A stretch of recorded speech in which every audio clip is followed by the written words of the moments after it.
you. Thank you so much. Yeah, he's talking about the PhD. I've decided I'm in my 60s now trying to finish a PhD with short-term memory loss and all that goes with being 60-something. And I keep saying that the good thing about it is that at least now, I'm coming at it with more wisdom. I mean, we got to say something. After all, we can't remember anything. And so there's got to be some kind of advantage to doing it at this age. I do think that there is.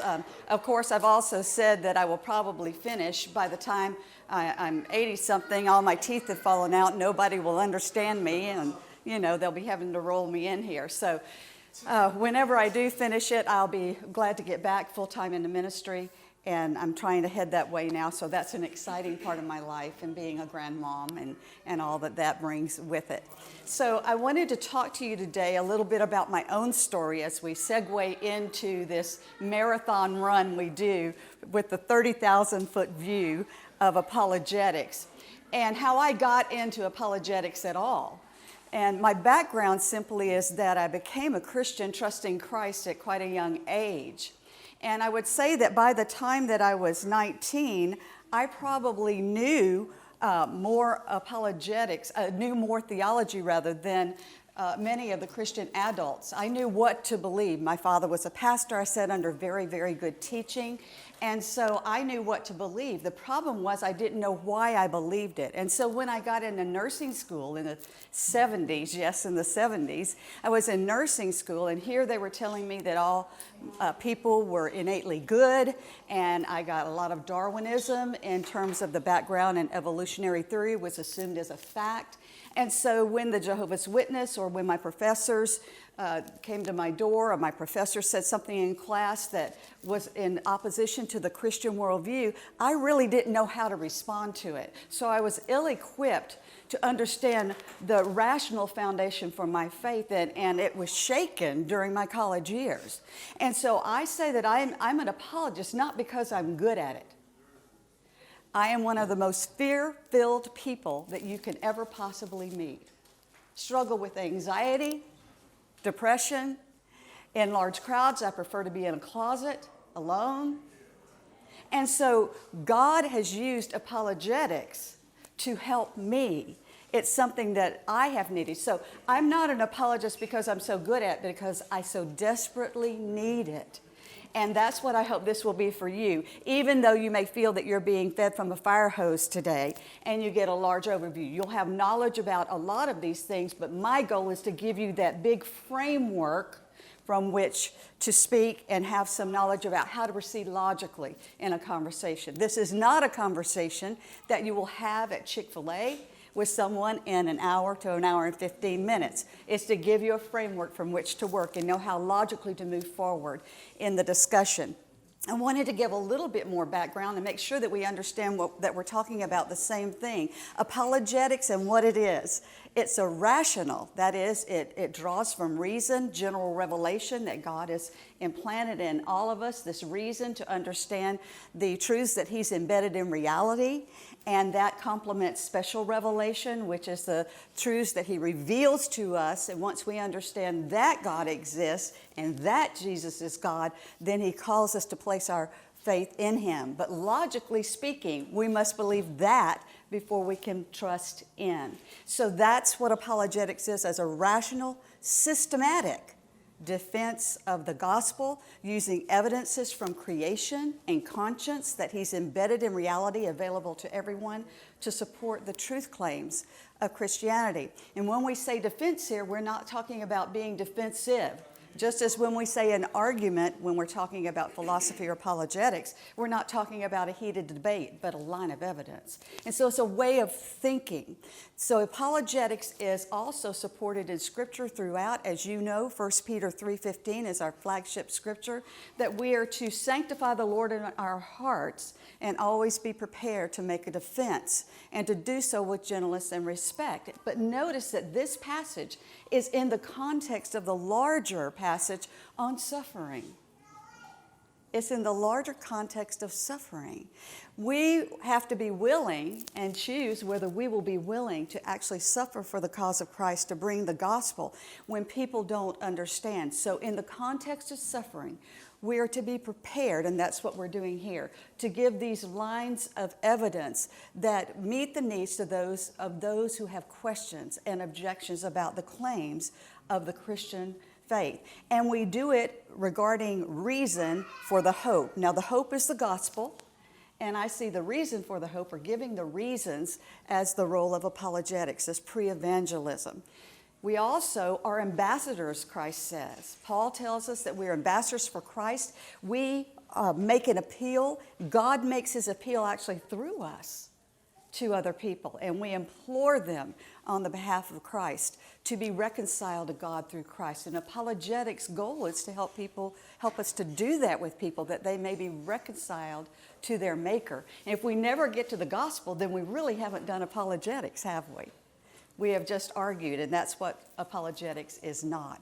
Now, there's a second aspect of apologetics that I think is extremely important, probably is a larger area of my focus, and that simply is building the Christian faith and establishing us in the faith. Now, you remember that I said in college I was pretty shaken because I couldn't explain why or give reasons or answers to the objections that were raised about the Christian faith to me. And so apologetics helped me to do that and provided a great relief in my life. And I see this is a major role within the body of Christ to establish our faith so that we don't succumb to deceptive philosophy. It's not that philosophy is bad. Good philosophy is what we need to do, not deceptive philosophy. And as C.S. Lewis said, we must do good philosophy if for no other reason than bad philosophy exists. And so that's part of the groundwork and rationale for what we do to build a Christian faith. And now I'd like to speak to the women in the group just for a moment. Because the men already know this about themselves, but we are rational as well as relational beings. And my passion and goal is to talk to women of faith and speak to them about how we can love the Lord our God with our minds. And you ladies are being called to do that because you're here. You're going to be the equippers, the mentors. And so you're called to share that with younger Christian women so that they can be strengthened in their faith. Because we notice in the Mary and Martha story that it was Mary as a woman sitting at the feet of Jesus, learning and loving him with her mind, that Jesus affirmed in that specific situation. Now, I agree that Martha's got to prepare the food because we still have to eat. But still, we need to take time to nurture this aspect of our rational being as women. And men, I'm saying it to you, but you kind of already know this about yourself. You consider yourself rational. Most often, we consider women emotional. And we have that beautiful aspect to our being, but we are also rational. And we have to juggle a zillion things. If you talk to a mother of a 2-year-old and who is married, she's juggled about 15 things and performed 15 roles in a day. And so she needs to be told that she is a rational being and can love the Lord her God with her mind. And we want to affirm that. Now that I've laid that groundwork, we're going to move from godless, pure skepticism, to the gospel in about an hour from here. And I'll see how close I can get to that. And we're going to give this 30,000-foot view of how to build an argument from pure skepticism and get all the way to the gospel of Jesus Christ within a framework. And that's all that I'm doing here, is offering a framework from which you can pick and choose and pull as you speak to people and as you talk to younger Christians about apologetics. Because many times we talk about topics, but we don't know how that fits into the logical reasoning from one point to another in a way that we can connect them. And so that's what we're trying to do here today. All of this is in my book, Life Givers Apologetics. The central section of the book is what I'm about to share with you as an overview. And I just finished in the past few weeks the study guide that's available with it if you need more information. And I can also provide you with other good resources. When we get to the section on trusting the Bible, Southern Evangelical Seminary, Adam Tucker's in my seminary, we have a booklet here for you that you can grab from him after we get done, and that's available to you for free. So please take advantage of that. Now, there are 3 big topics that we're going to talk about when we talk about apologetics. In a logical reasoning format, we must begin with the issue of whether truth exists in our postmodern culture. Because if truth does not exist, then there's no way that we can offer an argument or a line of evidence that can be judged as true or false regarding the existence of God. And if God does not exist, there's no way that we can make the assertion that Jesus is God. So that's why we begin where we do with the issue of whether objective truth even exists. And we'll find with many people in our culture that is a good starting point, because we have to deal with the issue of whether truth is relative for these folks. So we'll deal with truth, God, and Jesus. And within the Jesus category, we'll include New Testament reliability, because that's the main source we have for what Jesus said and did in his life. These are the three big topics. Now, which is truth? Is truth different for each person? Subjective and relative?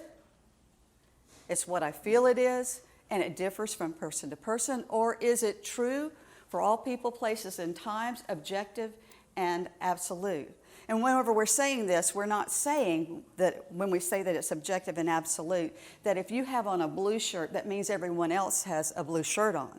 What we're saying is that if you have a blue shirt on, that for everyone in the room, for all people of all history and all times, the people in China, the people in America, it's true for everyone that at this moment you as a person had on a blue shirt. That's all that we're saying. So that's what we mean by truth being absolute. What we mean by objective is that truth and a true statement about an object is determined by the object, get objective, rather than the subject who perceives it. That's the distinction between relative and objective truth.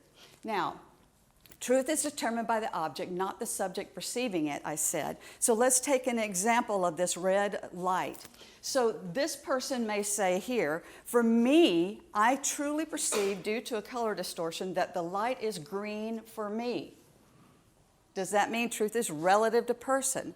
Well, no, it does not, because the truth is determined by the object rather than the subject perceiving it. Now, for anyone who wants to argue with you about this, you simply need to say, just imagine you're at the scene of an accident where someone said, well, for me, it really was green. If it's true that truth is relative, then the policeman has no right to give her a ticket for causing an accident because it was truly green for her, when actually, in objective sense, it was red. But we won't find in that situation the policeman hearing her story and she says, well, it was really green for me. And he goes, well, okay, then you don't get a ticket. Why? Because he knows that her perception was in error. And so therefore, he gives her a ticket anyway for causing an accident, even though he may have compassion for her distortion in her perception. So this is what we mean by truth is objective and relative. What is truth? According to the correspondence view of truth, which is the view that the Bible teaches, truth is what matches reality. That is, if I make a truth claim about something, then that is the truth about that. If I say this is a brown wooden tabletop, then in reality it actually is a brown wooden tabletop. Now, it's a different question as to whether I can know that it's a brown tabletop. But that, whether I can know it or not, doesn't change the nature of what is true about the tabletop. So that is the basis on which we would say the light is red. Now, one thing we can know for sure is that the light cannot be anything other than the light. That's the law of identity. The light is the light. We can also know that either the light is red or it is not red, that there is no in between. That's the law of excluded middle. And we can also know that the light cannot be both red and not red simultaneously. Further, we cannot say that the light can be both red and not red, or that the light is red and the light is another color at the same time and in the same sense. Okay? And so these foundational laws of logic undergird all of our language, all of our thinking. We cannot even speak without employing the laws of logic. And so someone cannot say, well, this is a Eastern logic and this is Western logic. There is no such thing as Eastern and Western logic, because we prove them by denying them. Whenever you say, I don't believe that the law of non-contradiction exists, you're using the law of non-contradiction, because you believe that the opposite statement, the law of non-contradiction does exist, is false. So you're using the law of non-contradiction to say you don't believe in the law of non-contradiction. So the law of non-contradiction tells us that whenever Dawkins says God does not exist, and I say God does exist, once we've defined the term God, and we're talking about the same thing, so that the referent is stable, that both of those statements cannot be true at the same time and in the same sense. And this is what the laws of logic do for us. This is important because faith is not merely a set of beliefs, but every worldview makes truth claims about reality. Even those who say all views are true are making a truth claim about reality, the opposite of which would be false. And so religious beliefs are not just a matter of blind faith. All religions, therefore, cannot be true. Why? Because they hold contradictory truth claims. Hinduism, in the practice of daily life, believes in many gods, whereas atheism says there is no God. And then Christianity and other theistic views would say there is a creator God separate from the universe, though immanent and present to it. These views are mutually exclusive because that is the nature of truth, not because I as a Christian am narrow-minded. They can't all be true because they contradict each other. Now, one of the greatest tools that we can learn as we're dealing with issues of truth and that we can equip our college students with as they go into the college campus and sit in classrooms with physics teachers, English professors, PhD prepared people, is to identify self-defeating truth claims. Self-defeating truth claims are made by virtually every worldview, and we can notice them in false worldviews. And this is extremely helpful for your students sitting in a college classroom. I gave an example a few weeks ago in a women's class that I was teaching on apologetics. I showed a video clip, which we don't have time to do, but it's of a physics professor saying, in science, we are not aiming at the truth. Our goal is not to get truth. Our goal is that our claims will be less false. You see a problem with that? What is embedded in less false? What do you have to know before you can know they're less false? You have to be aiming at some kind of truth. Now listen, this man is far more brilliant than I. Probably has far more letters beside his name. He understands science in a way that I cannot. But this is what I can do. I can, though I can't evaluate his arguments in physics, I can evaluate his reasoning and find the faulty claims in it. And isn't this assuring for us, for those of us who think that we are intimidated and we don't have that kind of background? We can identify self-defeating claims, and they're ones that don't measure up to their own standards that's stated in the claim itself. And we can apply those standards to the claims themselves so that if someone says all truth is relative, how might we respond? Is that true, or is that truth relative? Very good. So we can respond and show how it shoots itself down. I call this the boomerang effect because we were in Australia in 1996 or so. We took boomerang lessons, okay? And one of the great things about a boomerang, if you throw it right, it turns around and it comes back. However, one of the bad things about a boomerang is when you throw it, it turns around, it comes back, and it can whack you in the head. And what we want to do with folks, kindly and gently, is to help them to see how their claims may be self-defeating.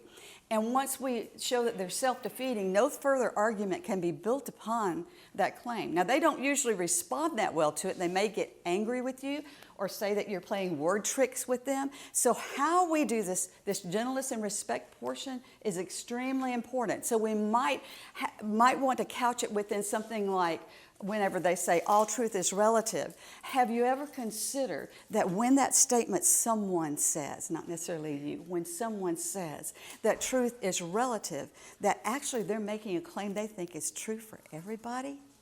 Have you ever thought about that? You see, so our demeanor is extremely important because what we don't want, I'm sure you've heard it, we don't want to win the argument and lose the soul. That's right. But we need to recognize these because our college students sitting in a classroom will hear some of these. They may never stand up and confront their professor, but what won't happen is that they will not be shaken in their seats in their own faith, and that's my goal as a teacher, former teacher of high school students. So when someone says that may be true for you but not for me, what do they believe about that statement? Do they think that statement's just true for them, or do they think it's true for everybody? They actually think it's true for everyone. Then when someone says we can't know truth, what would we respond? How do you know? Then how do you know that truth? How do you know that truth? I had an English teacher tell me one time, all truth is relative except for the claim that all truth is relative. You see, she's already having to give a caveat to her own statement, and she recognizes the weaknesses in it. So we need to push forward and help them understand if the truth claim is truly self-defeating, then there's no further argument that can be based upon it. There's no further evidence. And either you believe that all truth is relative or you don't. Offer a caveat is not reasonable. Everybody really lives as though they believe that truth exists in an objective form. Just imagine going to Chick-fil-A and then saying to them when you get to the window, give me my bag, and they give you the bag and the fries are not in there, and you go, the fries aren't in there? Well, that may be true for you, but it's not for me. And you go, oh, okay, and drive away, satisfied that there are no fries in your bag. Nobody would accept that. So we live as though truth is objective, even when we make claims that it is relative. Further, to say that truth does not exist, as we've shown, is self-defeating, and what we perceive does not change the reality of the nature of truth and what it really is. And finally, we concluded that different religions cannot all be true because they make contradictory truth claims about reality. Now, remember we said there are three topics, so we're going to move from truth. We've established that objective truth does exist out there and that the object determines as referent what is true about it. We can move then to wanting to present a line of evidence saying that God exists, that can be judged as true or false. And so we can tell them, you can decide whether you believe this or not, but I'm going to offer you the evidences. And if they say, I don't believe God exists, would you be open to listen to some reasons why I believe that God does exist? If there was evidence that showed he exists, would you like to know it? And they may or may not. It depends on where they are in their spiritual state, whether they're ready to listen to that. Traditionally, there are three main worldviews. There are many more that fall under this, but for the sake of this discussion, we'll just touch on the top three, reviewing that no God, of course, is atheism, that God is the universe and everything in it, humans, leaves, dogs, and cats, is God, comprises God. And then there's the view of theism, of which Christianity is a religion, and that is that God caused the universe. He is separate from the universe, though he can be present to it. He is also transcendent and above the universe. Now, we want to argue for the theistic kind of God. That's the kind of God that Christianity holds exists. Traditionally, three great arguments for the existence of God. We can call these the cause and effect. The big word for that would be cosmological, if you hear it. We can call it order and design, and the big word for that would be teleological. And then the final one is right and wrong, which we often call the moral argument, was popularized among the general population by C.S. Lewis in his great books that he has written, like Mere Christianity. The cause and effect line of evidence. This is the column form of this argument, and there are many forms. There are actually some forms that are written by Aquinas in his 5 ways that I believe are stronger, in fact, would render a God as necessarily existent, metaphysically speaking. But they're harder to parse because they are philosophical. They're a bit harder to understand than are the scientific ones. And so we usually go through the scientific ones because that connects very easily with the larger population. And it says that everything that begins has a cause. The universe began, so what does that require of the universe? It requires then that the universe has a cause, if the universe had a beginning. And we begin with the first premise that the universe that everything that begins has a cause. And when we do that, we are depending on the principle of causality. And one thing, when people start arguing about with everything, whether everything has a cause, we need to understand that the principle of causality regarding all things that are effects, that is, all things that begin, these actually are based on the scientific principle of causality, which is so critical that science could not be done without it. Okay, so we may have people such as Lawrence Krauss, physicists, arguing things that can come into existence without a cause, because he argues and reasons from this idea of nothing that is redefined. In order to get to his conclusion that the universe could come into existence without a cause, he has to redefine the meaning of nothing, which includes a quantum energy field, which is not nothing. So even his atheistic colleagues, physicists like Dr. Albert, disagree with him. So whenever we have the opportunity to respond to someone of science, it is very helpful if we can cite other professionals in their field who may also be atheists. Okay, so that's one way that we can deal with arguments that they make. But this principle of causality is actually the foundational principle of science, and science could not be done without it. The universe and everything in it began, and that is the second premise.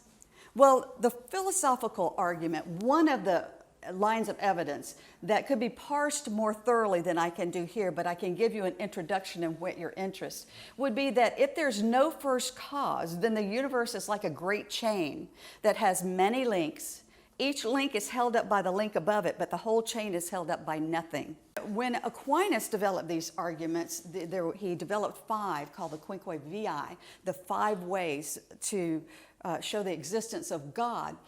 These arguments kind of hold together as one. But one of the points that it makes is if each of these links is dependent upon the link above it, it's what's called a contingent thing, a thing that could possibly not exist.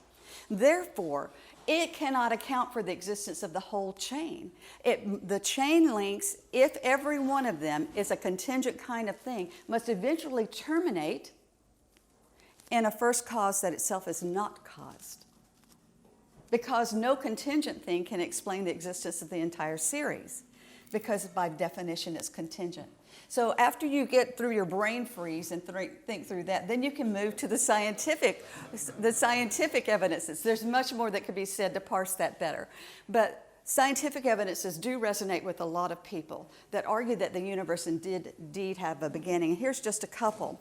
One of them is the second law of thermodynamics. The second law of thermodynamics, which is a cousin to the first, which is imprecisely stated that matter is neither created nor destroyed. The second law of thermodynamics is the law of entropy, quite complex. But one of the implications of that law is that the universe is running out of usable kind of energy. And that means that there could not have been an infinite amount of energy, for there is still heat still left in the universe. Therefore, that must have had a beginning. So as an example, what I share with my students, I would say, imagine if I had a coffee cup here and the steam was coming off of it, and you walked into the room and you said, Mrs. Scribner, how long have you had that cup of coffee? And I said, a couple of months. And they all start laughing. I said, now why are you laughing? Well, because that's ridiculous. Well, what makes it ridiculous? Because of the very fact that it still has steam coming off of it. We know you haven't had it for too much less for an infinite amount of time, because the heat would have already run out. And that's exactly what we're saying about the universe. The second line of evidence was found by Einstein, who really believed in a static, eternal universe. It really troubled him that the universe could have had a beginning. He recognized, I think, the implications of the fact if it had a beginning, it needed a cause, and that cause would have to be external to it.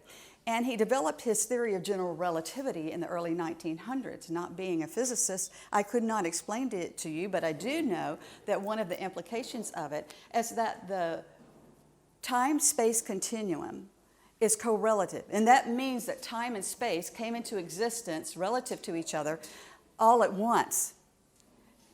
And it also has implications for the type of being that could have caused the universe. And that is, this being must be spaceless because he caused it, right?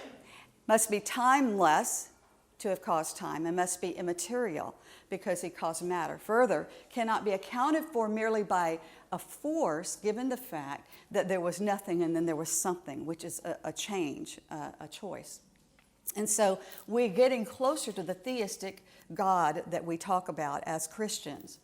Then we can move to the order and design argument. The order and design argument argues that everything that has order and design, that is for a purpose, accomplishes a purpose by its very design determines its purpose. Its form determines its end for which it reaches, the goal it accomplishes in its own existence. Everything that has order and design has a designer.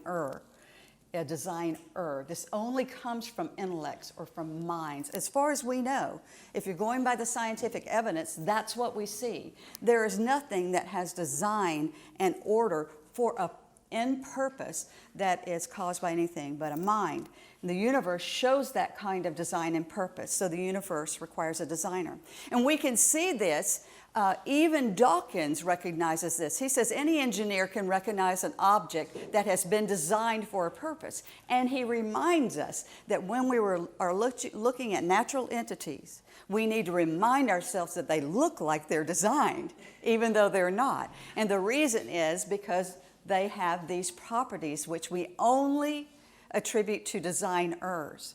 Does the universe show order and design? We say, yeah. You can look through the telescope and see that.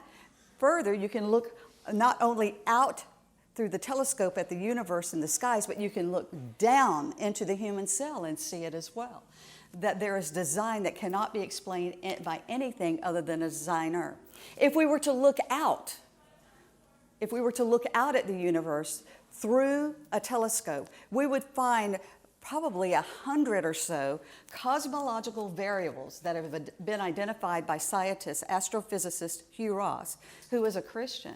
Cosmological variables that are common to the universe, to our galaxy, to our solar system, and to the Earth, that make it possible for life to exist here on this little sand drop we call Earth. And these are fine-tuned to the extent that we live on a razor's edge, what is called the Goldilocks zone. I'm just going to give you 3 of them. One of them is Jupiter's gravity field. If you see Jupiter here and then the size of the Earth, that tiny little dot down on the left, you get some idea of the magnitude of this planet. And its gravitational field pulls asteroids in toward it and saves the Earth from asteroids which, if they hit us, would obliterate us, being larger than the Earth itself. This is one of the fine-tuning characteristics or variables of the universe. A second one is the universe's expansion rate. The universe's expansion, its rapid expansion, is one of the evidences for its beginning, but it also shows design because it is so refined that if the expansion rate were slightly more or slightly less, we would not exist. If it were slightly less, everything would have collapsed in the universe back on itself. We wouldn't exist. If it were slightly faster expansion rate, then none of the galaxies could have even formed. This shows that it's fine-tuned in this little area for the existence of life on this dot we call Earth. And then finally, the Earth's axial tilt is about 23 degrees, and it varies very little off of that through the seasons of the year. And were it more or less, the temperature extremes would be too great for us to exist here on Earth. So when we look at the sky, we can see this fine-tuning that cannot be accounted for by anything other than a designer.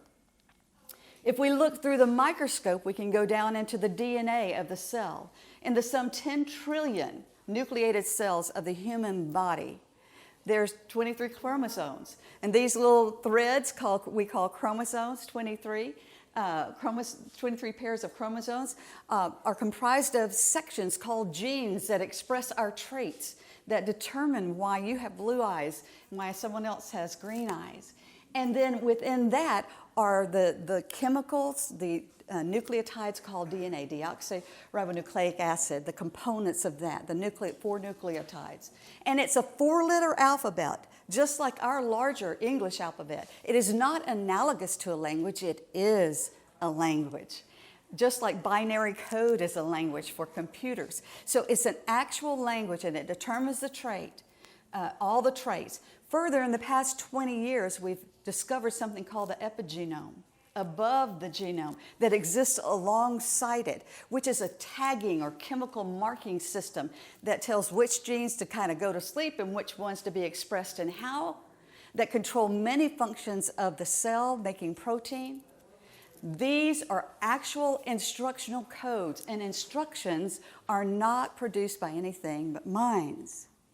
And so the order and the design of the universe to accomplish certain purposes according to the kinds of things a thing is, then are what shows us that design requires a mind.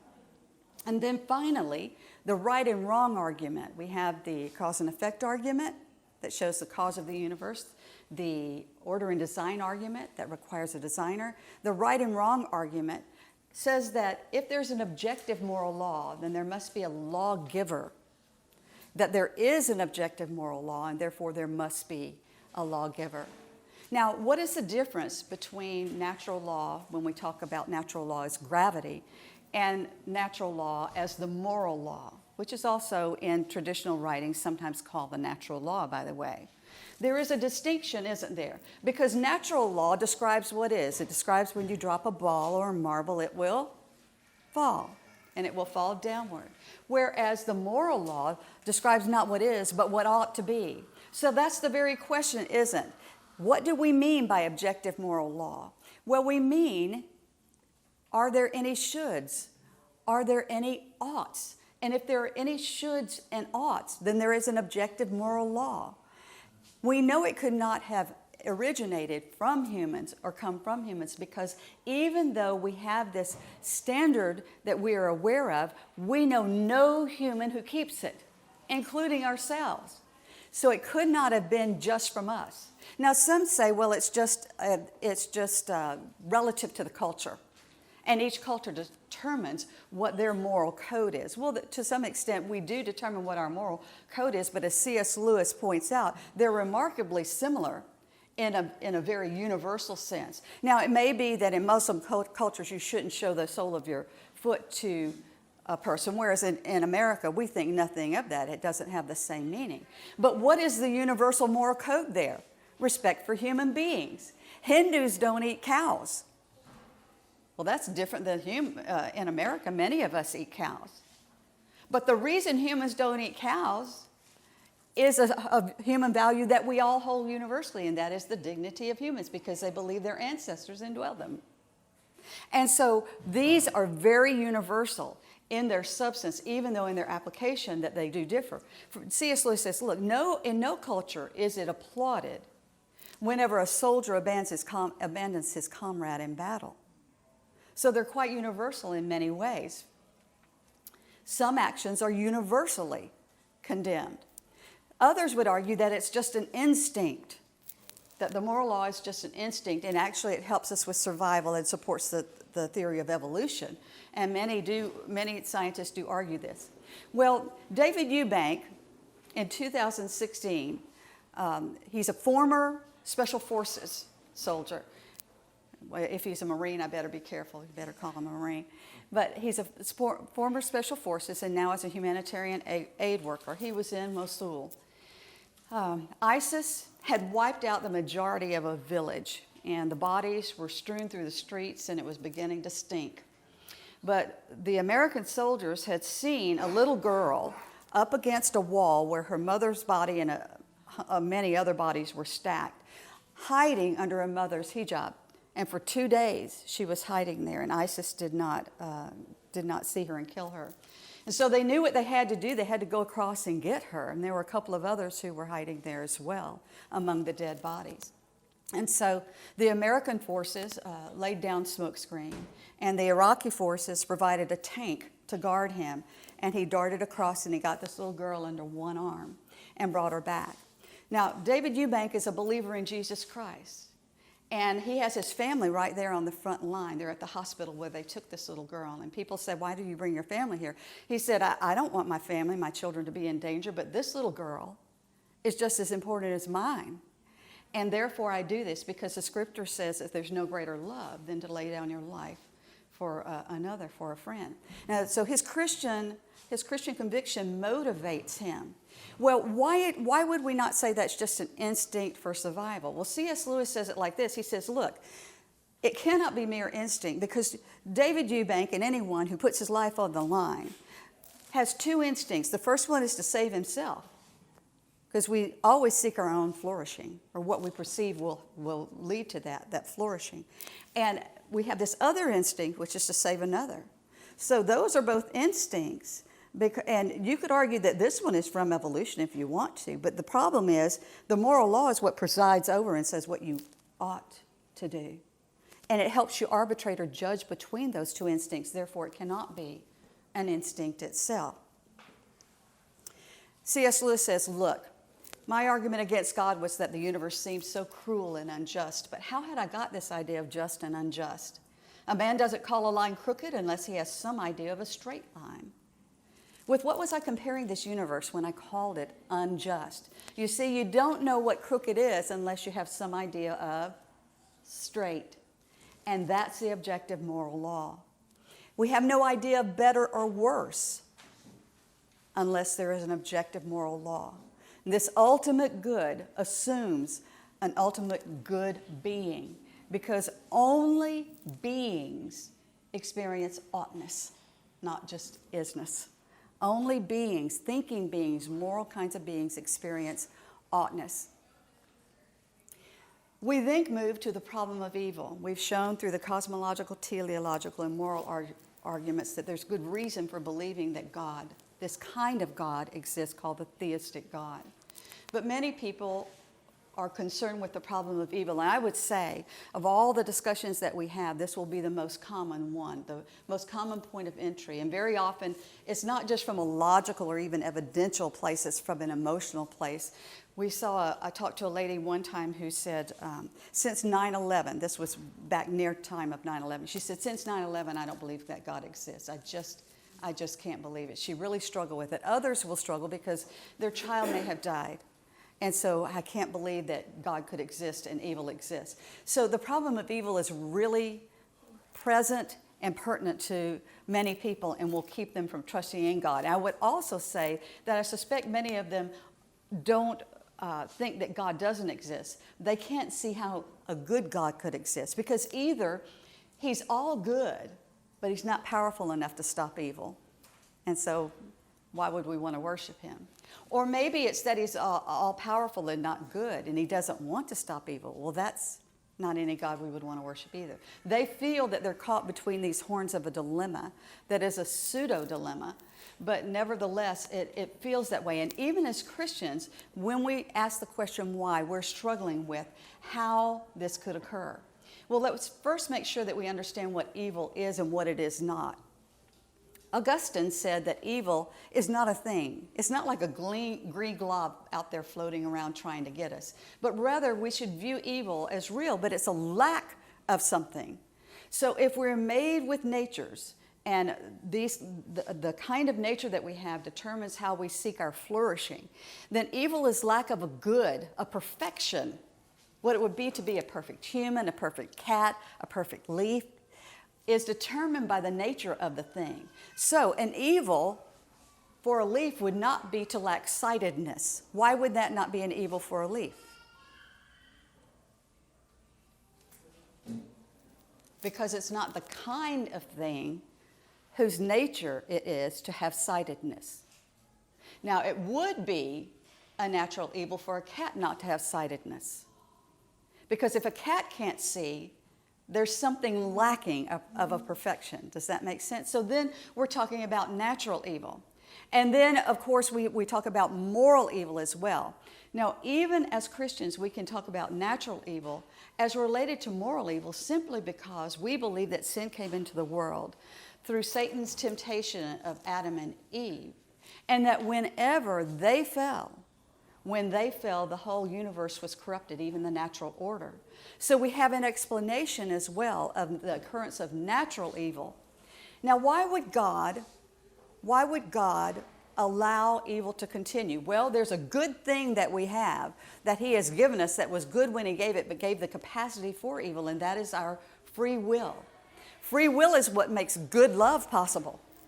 But it also means rejection of that love is possible, and sin and rebellion is possible.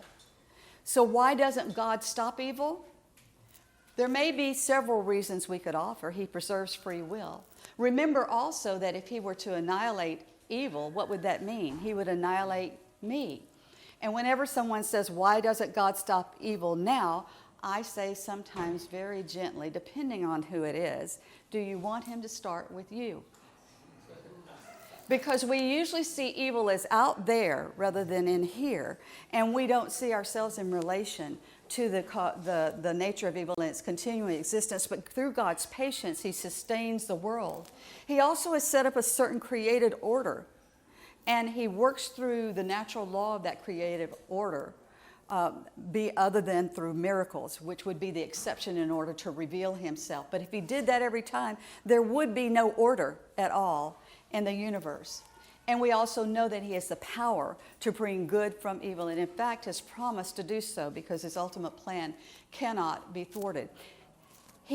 Just because God has not defeated evil actually now doesn't mean he won't. He has officially defeated evil on the cross through the resurrection, and he will actually defeat evil when he returns in the Christian worldview. 2 points I would like to make here. One is, we also need to remember that God is not a moral being in the way we think of moral. And what I mean, I don't mean that he's immoral. I mean that those categories of moral and immoral do not apply to God. He is ultimate good, but he is not subject to any moral law that presides over him such that he is obligated. And so some theologians and apologists, such as Brian Davies, would argue that for us to even talk in terms of reasons God might permit evil is wrong-headed, because he's not the kind of being who is subject to moral law. Now, that doesn't mean that he determines moral law arbitrarily, but rather in the Christian worldview, we believe that because he is good, this moral law flows from the nature of his being. So it neither presides over him, nor is it arbitrary. So there's no Euthyphro dilemma, is what it's called, the Euthyphro dilemma. Whenever I'm trying to explain about God has defeated evil officially, I often give the example of our daughter from Mexico. We adopted a child from Mexico in 1984, met her on a mission trip in 1983. I examined all the orphans in the room, came across her, began to cry, didn't know why.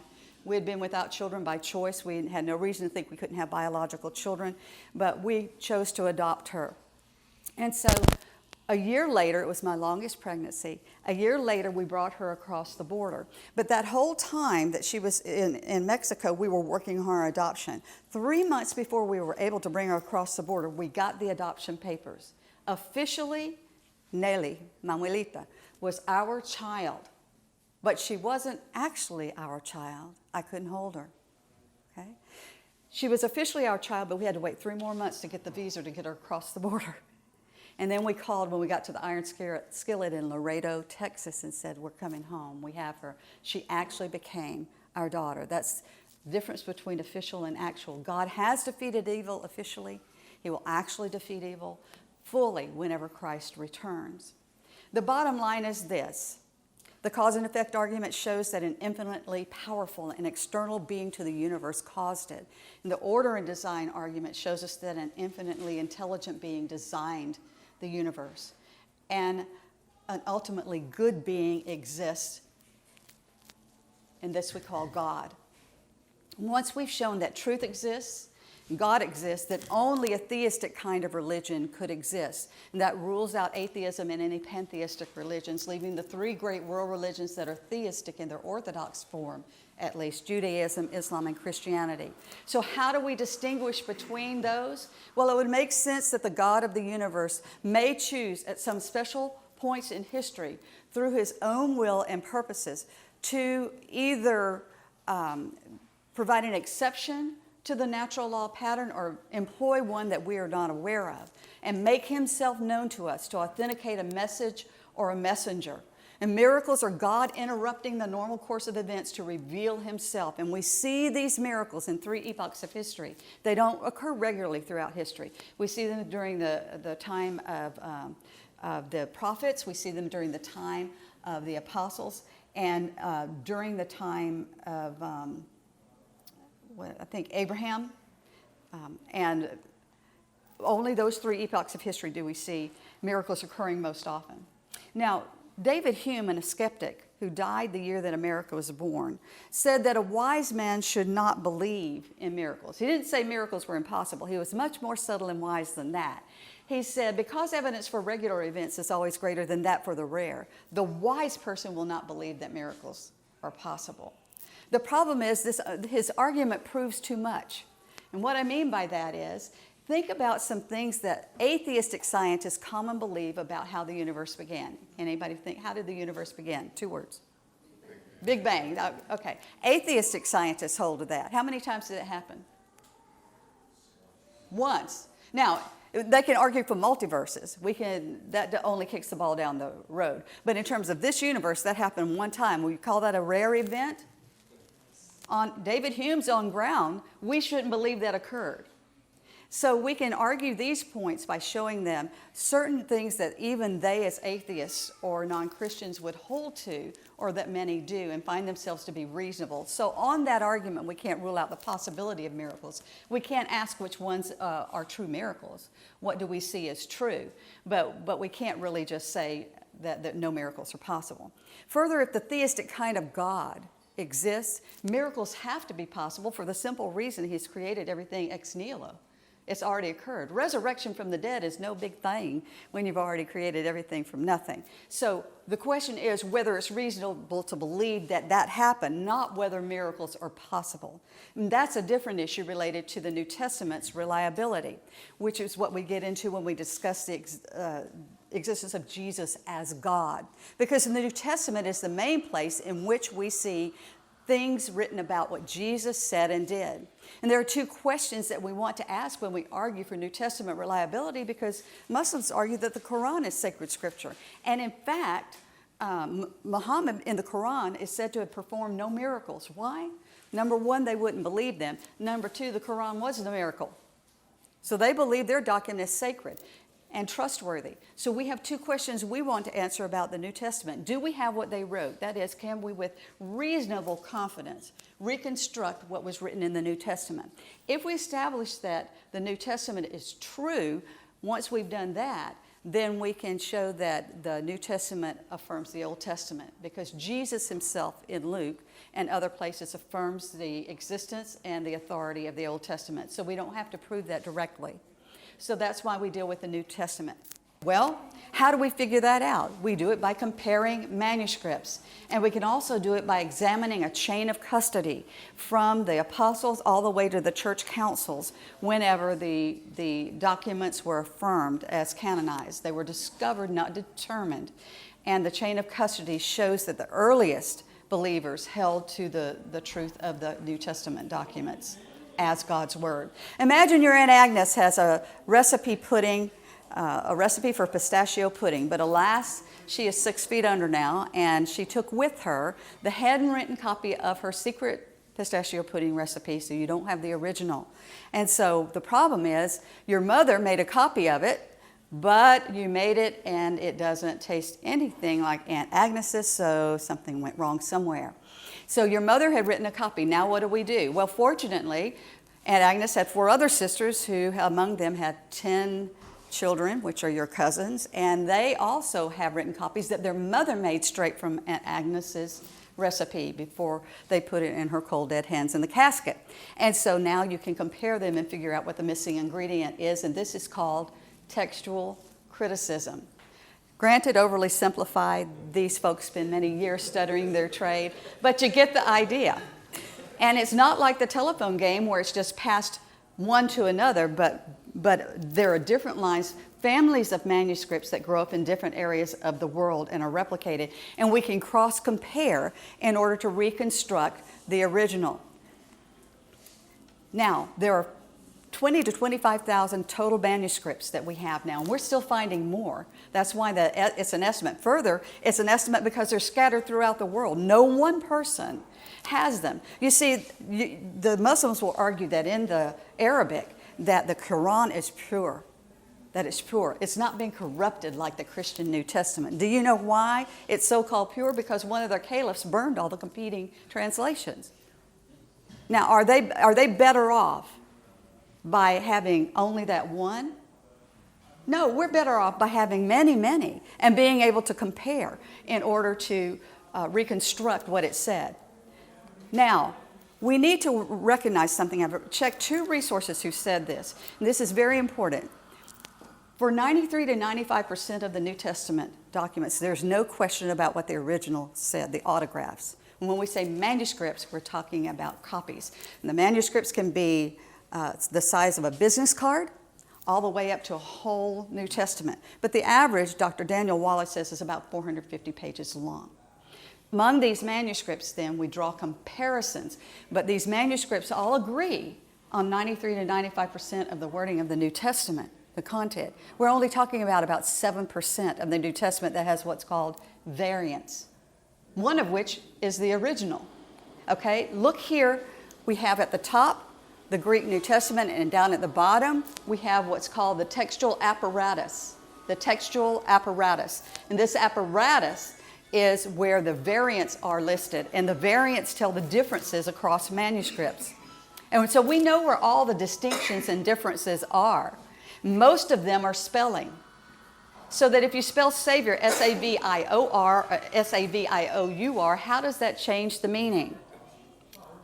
For 75% of the differences that are in that 7% of the New Testament, that's all it is a spelling difference.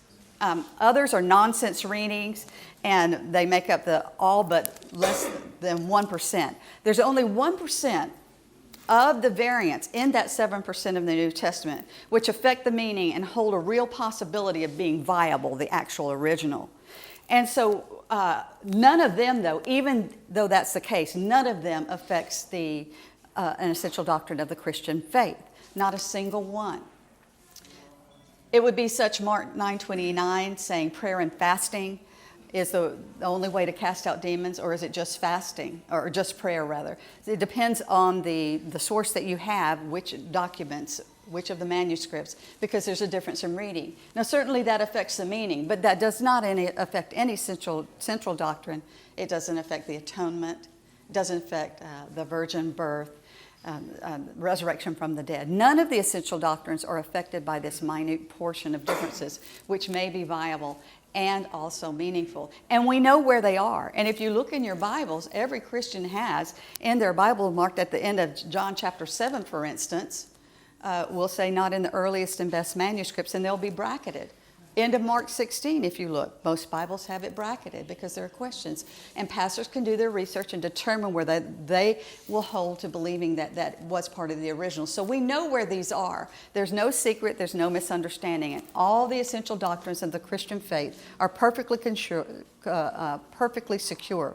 And we can reconstruct to greater than 99% accuracy with reasonable confidence what the original writings said. And really, Bart Ehrman says in public, when talking among the laity, oh, there's a big problem there. But in his scholarly books, most scholars, biblical scholars, don't disagree on this. This is pretty much affirmed even across agnostic scholars and liberal scholars. But J. Warner Wallace, former cold case detective, and he may still be doing some of that work, was an atheist and became a Christian. And he became a Christian by researching some of the questions he had about the New Testament's reliability and whether Christianity was true. He converted to Christianity in it. One of the things he's done is apply his cold case detective skills to the study of the New Testament's reliability. And he found that there's a chain of custody from Peter to Mark to Justus to Pantaenus to Clement of Alexandria, a disciple of a disciple of a disciple of a disciple. Clement of Alexandria gets us to about AD 200. From Clement of Alexandria, we get to Origen, Pamphilus, and Eusebius. And we have in these affirmation of at least 22 of the 27 books, which ones were considered even in the early 200s to be the actual sacred canon. And were passed from disciple to disciple to disciple. This gets us to the door of the church councils in 300s AD. This chain of custody is amazing when you think of it. He's followed several lines. Peter is just one. I just found it to be the strongest, and so wrote upon it. So Clement of Alexandria was about AD 200, and he referred to or quoted all but 5 of the New Testament books. And so this is exciting for us to see the reliability and trustworthiness of our manuscripts. But even if the manuscripts that we have, we can reconstruct what the original said, that still doesn't tell us if what they wrote as the authors was true. We have to look at 2 different places to determine that. We want to look at what others say and what the writers themselves said. We have the early church fathers, we have ancient historians, and we have contemporary historians and archaeologists who confirm several aspects of the New Testament. First of all, we have Papias, who confirmed who the authors were, Matthew and Mark, of 2 of the Gospels. And you see he lived about 100 AD, and then Irenaeus, about 175 AD, confirmed Luke and John were written by the traditional authors. And this is a claim that's made often among agnostic or other liberal scholars, that these Gospels that recorded what Jesus said and did weren't really written by who we think they were. But we see that early on, the early church fathers, the early church theologians who lived far closer to that time believed that they indeed were. Further, there's a Muratorian fragment. It does not have the author. It lists 22 of the 27 books and verifies Acts, most of the epistles, and Revelation. What does that tell us? It tells us that these books existed prior to that time. We don't need an author. If they mention the books in any writing during that time, about 170 to 150 to 200 AD, then we know these books existed at that time and were viewed as scripture. So we have confirmation of the books, confirmation of the traditional authors, and then we also have confirmation of several key events in the New Testament. In other words, a confirmation of the storyline, the narrative that New Testament gives. For instance, Thallus, AD 52. Now notice, this is just less than 30 years after Christ is resurrected from the dead. Thallus is a freedman under the Emperor Tiberius. He records that darkness fell upon the earth during the time of the crucifixion. And there are many, many of these. I'm just giving you a handful. Tacitus records that he died under Pontius Pilate and that Tiberius was emperor. And you see these touch points in history confirming actual events and people. Pliny the Younger writes to Trajan, and he confirms that Christians actually worshiped Christ as God. Now, Dan Brown in Da Vinci Code a few years back caused quite a stir by saying, no, that didn't happen until Constantine. In fact, he was believed to be man one day. Constantine declares him God. The next day, he's God. This is not true. We have the historical witness that says otherwise, that the earliest Christians worshiped him as God and were willing to die for that belief that he indeed was God in the flesh. We also have contemporary historians and archaeologists. Sir William Ramsay was a non-believer. Just like J. Warner Wallace, he studied Luke. Now, Luke has the most number of words in the New Testament, having written Acts and his gospel, while Paul has the most number of books.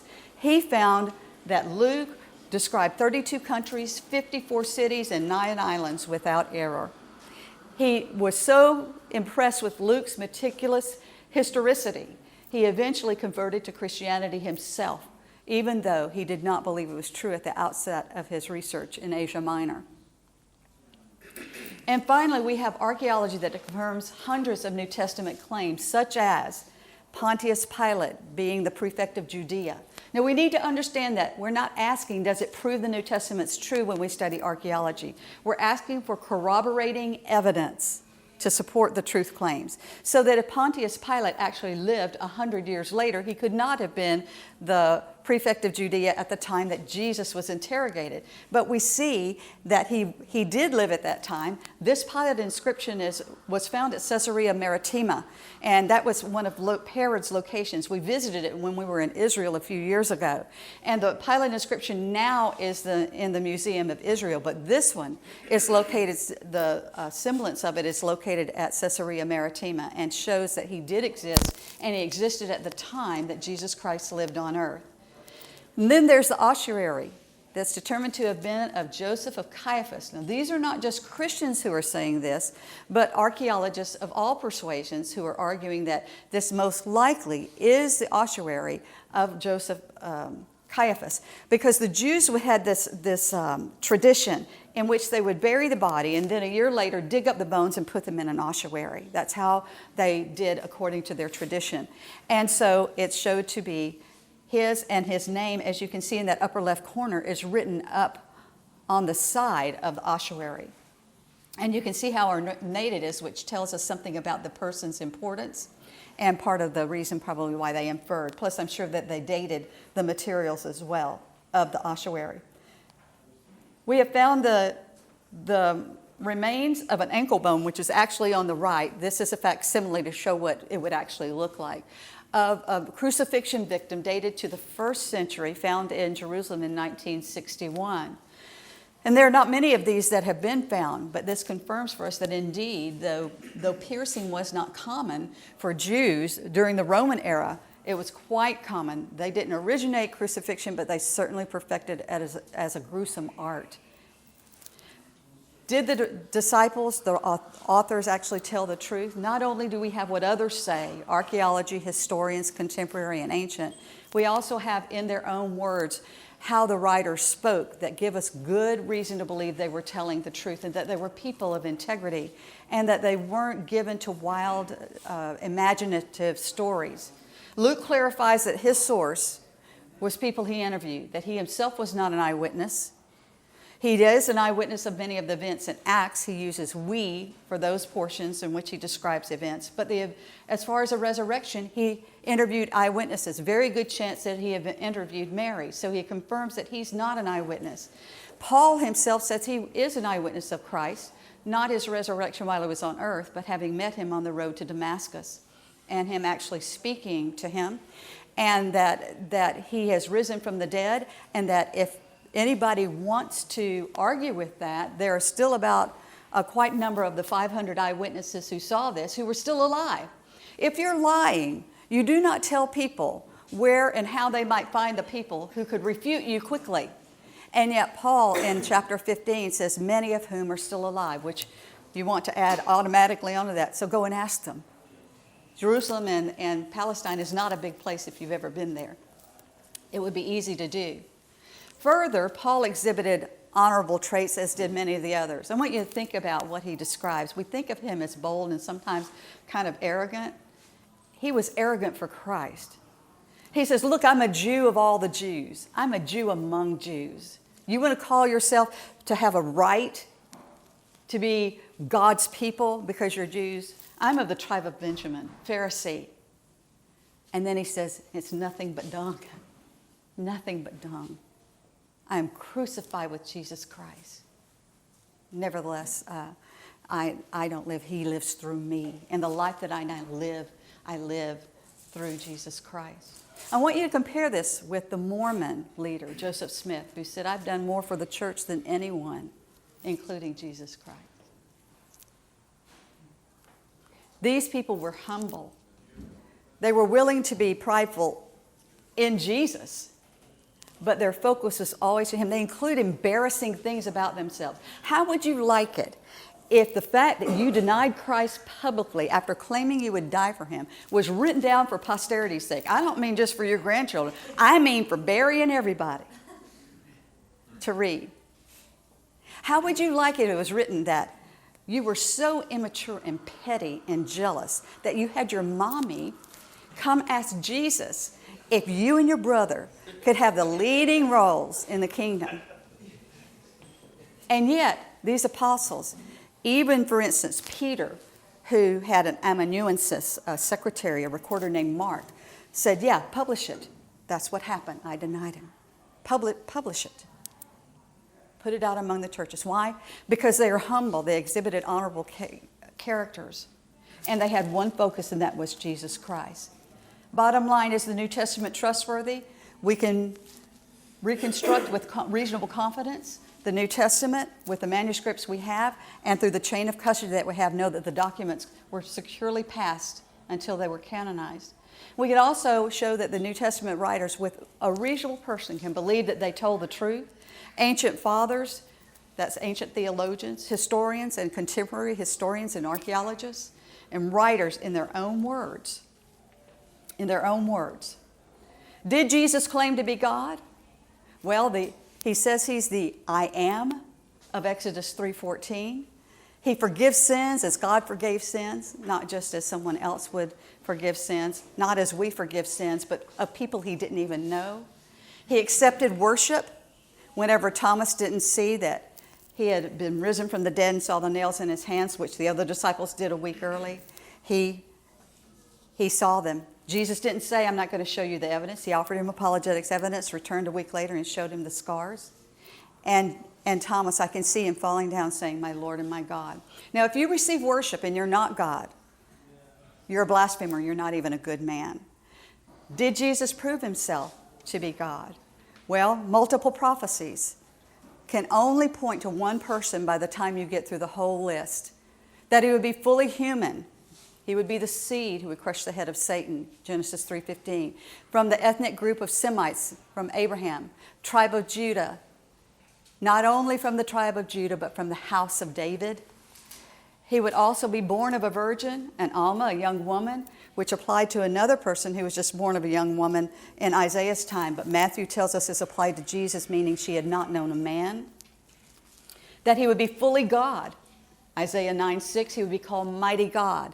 And when you're told that no, only God is called Mighty God, only Jehovah is called Mighty God. No, he's not. Jeremiah calls the Father Mighty God, not just Almighty God.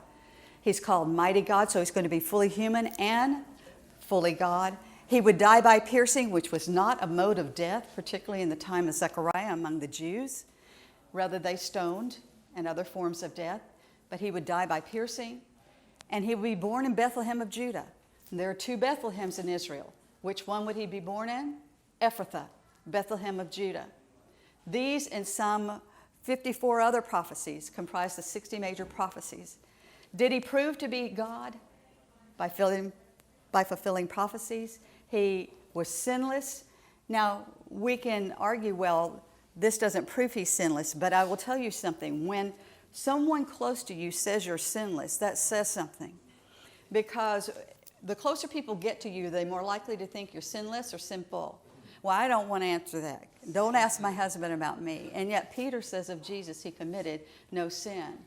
John, one of the inner 3, says he was sinless. And even his enemy, Pilate, could find no fault in him. And the only sin he was ever claimed to have committed was for claiming who he actually was, which they call blasphemy because he claimed to be God. He showed power over nature, power over demons, power over sickness, and power over death, accomplishing his own resurrection. Did Jesus prove to be God? Yes, he did. There's the empty tomb. A body has never been produced. That's all that the Jews had to do to show that he was lying. Over 500 witnesses saw him over that 40-day period in 12 different events. No hallucination. You don't all hallucinate the same thing in groups. That's not possible, though some say that hallucination is one of the reasons. Or could they have stolen his body? Well, imagine how they accomplished that with a cohort of Roman soldiers who were assigned to prevent that very thing and who would have died had they not kept their prisoner. The Muslims sometimes say that an impostor such as Judas took his place. It does not comport with the words of Jesus Christ on the cross or his mom recognizing him, nor does it account for who did die if it wasn't Jesus on the cross, and the record of Judas's death elsewhere. And they could not have gone to a wrong tomb for 40 days. Further, we know whose tomb it was, Joseph of Arimathea, and they only needed to have asked him. Therefore, there's good reason to believe that Jesus is God indeed. If he is God, he is a rightful ruler of our lives. Genesis tells us that God created humans for relationship with him. Relationship with him. He is holy. He is love. But man chose to rebel and reject that relationship and the rightful authority over his life. Because of that, there's a great chasm that separates us in relationship from God. Romans says we're enemies of God. We are judged and we're spiritually dead. We have only one hope, and this hope was not planned as an afterthought, but before the world ever existed, God already planned to send his Son, Jesus Christ, God in the flesh, to provide us with salvation and as a remedy for our sin. He asked us then not to do any good work, for we can do nothing good enough to warrant his love, but that he already loves us, and all we need to do is to believe and receive, to turn to him through repentance away from ourselves and toward Jesus Christ, and trust in him as our Savior, and he will make us right with our Maker. Thank you so much.